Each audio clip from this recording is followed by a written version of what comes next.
We are now 23 days away from heading to the polls for the 42nd provincial election. You've heard from the leaders right here on City News, and now there's a new candidate looking to make his own mark. So why feature him? Well, you've heard his name before, Adam Nobody, a man whose violent arrest at the G20 summit at the hands of Toronto police thrust him into the spotlight. Here's more now on the man who hopes to go from protester to politician.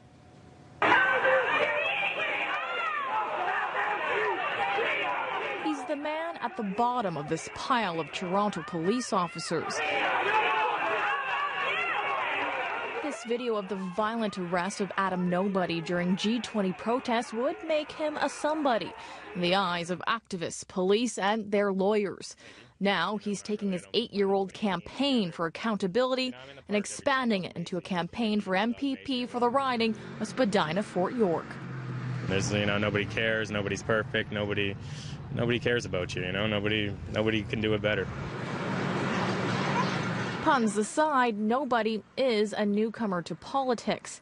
When he was recruited to run for the none-of-the-above Direct Democratic Party, he assumed it was for city council. Why an MPP? Why do you want to be in Queen's Park when you're used to this image, say that people associate you with what happened at G20? Because I wouldn't say it's a driving force, but I think it's an inspiration behind it. Nobody's violent arrest not only turned him into a symbol of what went wrong that weekend, but also a household name. Constable Babak Andalib Gortani was the only police officer to be convicted of using excessive force while arresting a protester during the G20. He was found guilty of assault with a weapon and was sentenced to 45 days in jail pending appeal.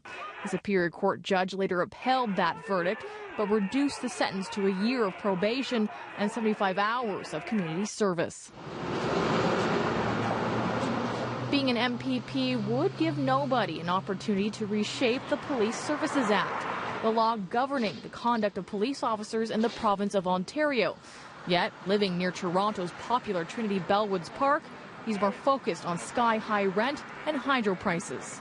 I can't afford to buy a house right now, and a lot of, I'd say 90% of the people in this park are renters. A lot of people will look at you and say, here's this man that spent at least the last couple of years fighting the system in every way. 7 years. 7 years? Actually 8 years this year, 8 years. And now it almost looks like you're joining the system. Is that what's happening here? You know what I mean? There's systems in place for systems, and, I'm entering the system with my own agenda. You know what I mean? And my agenda is my past. And my agenda is the history. And my agenda is talking to people about their concerns. And that's bringing it to people who normally would never listen to us.